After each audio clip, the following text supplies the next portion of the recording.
Senin, 17 Agustus 2020, upacara pengibaran bendera merah putih dalam rangka HUT Kemerdekaan Republik Indonesia ke-75 tahun.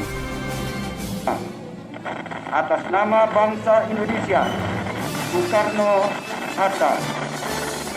Pelaksanaan upacara diselenggarakan di halaman kantor Camat Teluk Gelam, Kabupaten Ogan Komering Ilir.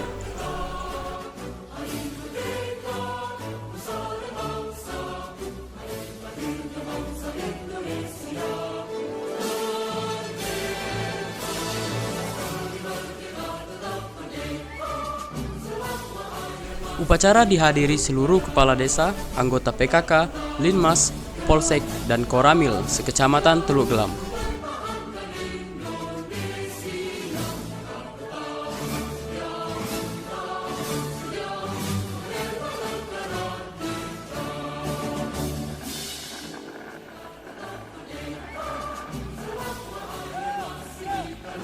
Saudara, bendera sang merah putih. Herman!